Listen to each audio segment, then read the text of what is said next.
नमस्कार, वंदे मातरम। आप देख रहे हैं हमारा चैनल मुद्दा भारत का। मुद्दा भारत का यानी मुद्दा आपका।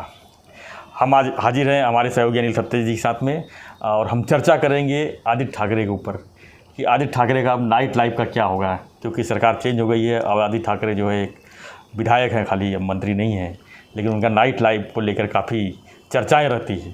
तो सत्य जी, आप इस पर बताइए कि क्या आदित्य ठाकरे की नाइट लाइफ का कैसा चल रहा है? सर, ऐसा है कि मैं उद्धव जी को शुरुआत थोड़ी अलग कर रहा हूँ। लोगों भी चौंक जाएंगे, वंदे मातरम रह गया मेरा, तो लोग भी चौंक जाएंगे कि मैं उनको एक कैरेक्टर सर्टिफिकेट उद्धव जी को देना चाहता हूँ कि ठाकरे फैमिली में उद्धव जी एक ऐसे हैं कि जिनके बारे में आप पॉलिटिकल ऑब्जेक्शन ले सकते हैं, इनएक्शन के बारे में सोच सकते हैं, मगर सर उनकी जो कैरेक्टर जी चारित्र, हाँ, चरित्र के दो पहलू होते हैं। एक भ्रष्टाचार का पहलू होता है और एक किसी बाहरी रिश्ते का, मतलब अफेयर्स का, ऐसा दूसरा एक संदर्भ आता है कैरेक्टर सर्टिफिकेट का।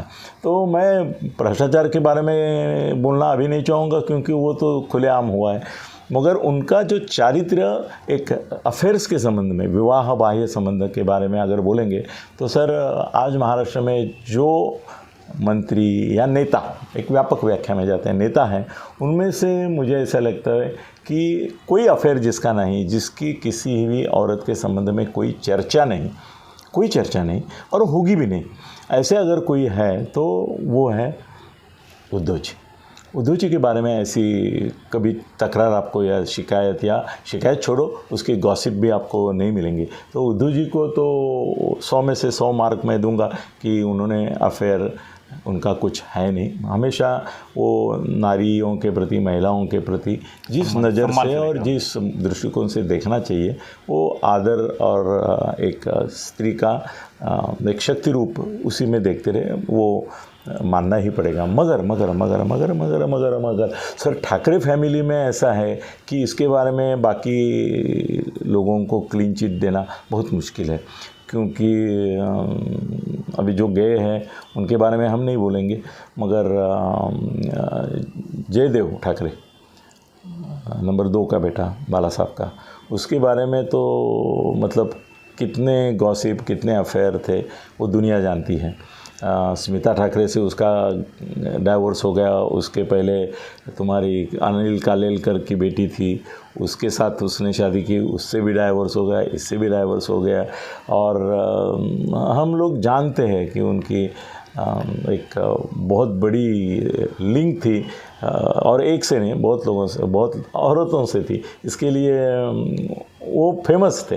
अभी ऐसा हो गया कि अगली जनरेशन में अपने को आदित्य और तेजस, ये 2 दिखाई देते उनकी इसमें। अभी तेजस ऐसे है कि तेजस नया है वह, और दूसरी बात ये है कि अभी तो वो मतलब वो है हैंडसम, एकदम फिल्मी उसकी पर्सनैलिटी है, वो है, मगर अभी उसके बारे में जो जानकारी मिल रही है उसके हिसाब से वो पार्टी एनिमल नहीं है, जबकि आदित्य पहले से ही पार्टी एनिमल करके ही जाना जाता है। मतलब आदित्य के लिए नाइट लाइफ बहुत मायने पहले लगता था। अभी मेरी जो जानकारी है, जो मैं किसी से वेरीफाई किया हूँ, उससे ऐसा लगता है कि आदित्य को दिल से नाइट लाइफ बहुत पसंद है। और उसने देखो मंत्री बनने के बाद और उसके पहले भी उसको ऐसा लग रहा था कि बम्बई के ज़्यादातर जो युवा है उनको नाइट लाइफ की बहुत ज़रूरत है, कामना है, इच्छा है। तो उन्होंने हमेशा बोला कि बम्बई की नाइट लाइफ को महत्व देना चाहिए, तो इंटरनेशनली ये टूरिस्ट स्पॉट भी बन जाएगा। अभी देखो मैं दुनिया भर में घुमा हूँ, तो नाइट लाइफ का मतलब जो होता है दुनिया में, और सर वो नाइट लाइफ का एक मतलब ऐसा होता है कि लाइव शोज़, मतलब live sex shows. Night life का दूसरा मतलब होता है डिस्को, तीसरा मतलब होता है कि फ्री सेक्स, चौथा मतलब होता है prostitution, call girls, companions, Escorts, वो रैकेट। और एक मतलब ऐसा होता है कि भाई नाच गाना सुबह 4-5 तक होटल में चलता रहे, ये और एक होता है। और दूसरा होता है पार्टियाज, गर्लफ्रेंड्स, फ्रेंड्स, और उनमें उन्मुक्त मुक्त संचार, समाचार, लाइक पब्स टाइप। हाँ पब्स है, डिस्को है, बहुत सारा। सर बम्बई में कम से कम मेरे ख्याल से 1500 ये होंगे, क्लब्स भी होंगे जहाँ पे सब चलता है। तो आदित्य को इन चीज़ों की क्रेज़ बहुत थी, ये हम इनकार नहीं कर सकते।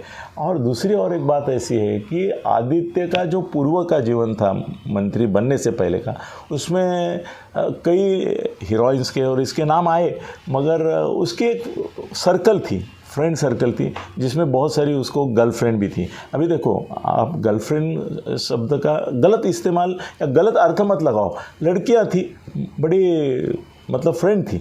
अभी उसके आगे किससे, उनमें से किसके क्या ये है, इसका कोई अपने पास प्रूफ नहीं है, वेरिफिकेशन नहीं है। जबकि ये तुम्हारा नारायण राणे जी का बेटा जो है नितेश, वो बार बार बोलता है कि भाई उसका ऐसे पार्टी से संबंध था जिस पार्टी से वो दिशा सालियन ने कुछ किया, मगर वो एक गाड़ियाँ और आने जाने का खाली क्लोज सर्किट वीडियो पे दिखता है, उसके सिवा कुछ उसके पास भी प्रूफ नहीं है। तो वो छोड़ो, मगर उसके गर्लफ्रेंड्स बहुत थी और वो उसमें बड़े दिल से एकदम इंटरेस्ट लेता था। अभी ऐसा हो गया कि उसने वहाँ तक सीमित नहीं रखा, फिर नाइट लाइफ की बहुत तारीफ़ की, जबकि नाइट लाइफ का मतलब दुनिया में अलग लेते हैं। इसका मतलब क्या होगा ये जानता है, मगर इसमें से ही सब होगा। तो अभी ऐसा मेरी जानकारी है, मैं नहीं बोलूँगा अंदाज़ है, मैं जानकारी है कि जैसे वो मिनिस्टर बना और उसके पहले वो दिशा सालियन और अपना इसका ये हुआ सुशांत का प्रकरण हुआ, तब से उद्धव जी ने और वैनी साहब ने उसको बोला कि अब तू रात को बाहर नहीं जाएगा, तेरा नाइट लाइफ पूरी तरह से तुम क्लोज कर दो। तुम किसी फिल्मी पार्टी में, चर्चा भी बंद हो गई। हाँ नहीं, तुम किसी नाइट लाइफ की पार्टी में दिखाई देने नहीं चाहिए लोगों को। अभी लोगों की नज़र है तेरे पे, किसी भी पार्टी में, फिल्मी पार्टी, ये फिल्मी पार्टी से लेके बहुत जाता था। और इनके इसमें वो फिल्मी पार्टियों का शौक़ बहुत है, फिल्म स्टारों का भी शौक़ है। स्मिता ठाकरे भी हमेशा आपको फिल्म पार्टी में भी ही मिलती थी, तो उनको मना कर दिया कि अभी आप कहीं नहीं जाना है। अभी ऐसा है कि लेटेस्ट जो मेरी जानकारी है उससे, वो नाइट लाइफ जो है उनकी, वो अभी तक लॉकडाउन में है, वो कहीं पार्टी बिटीज़ में जाते नहीं, कार्यकर्ता ये वो वही कर रहे। मगर जो नाइट लाइफ वो सोचते थे, उसी प्रकार के नाइट लाइफ कि थोड़े से सीमित पद्धति से सोचने वाला मंत्री अब पर्यटन मंत्री हो गया है। शायद जहाँ पे अपना आदित्य रुका, वहाँ से आगे बढ़ने का काम हमारे नए पर्यटन मंत्री और व्यापारी और बिजनेसमैन के अच्छे दोस्त लोढ़ा साहब, मंगल प्रभात लोढ़ा जी कर सकते हैं। शायद उनके पर्यटन विभाग के अनुरूप ये सब चीज़ों को एक मर्यादा संभाल के परवानगी, परमिशन दी जाएगी। और नाइट लाइफ जो मुंबई का है, जो आदित्य के जाने के बाद भी मतलब चालू था, आदित्य लाइफ चालू ही था, खाली उसको मान्यता नहीं थी। वो शायद लोढ़ा साहब उसको भी मान्यता देंगे, क्या मालूम, कुछ भी करते रहते हैं लोढ़ा साहब। धन्यवाद, जय हिंद, जय महाराष्ट्र। थैंक यू सत्य जी। तो हम चर्चा कर रहे थे कि आदित्य ठाकरे की नाइट लाइफ का जो सिलसिला है वो कहाँ तक है, कहाँ तक पहुँचा है, और मुंबई का लोगों को नाइट लाइफ आगे मिलेगी कि नहीं मिलेगी। तो आपको हमारा वीडियो कैसा लगा हमें जरूर कमेंट बॉक्स में लिखिए, और वीडियो पसंद आए लाइक से सब्सक्राइब करना ना भूलें। धन्यवाद, जय हिंद, जय महाराष्ट्र।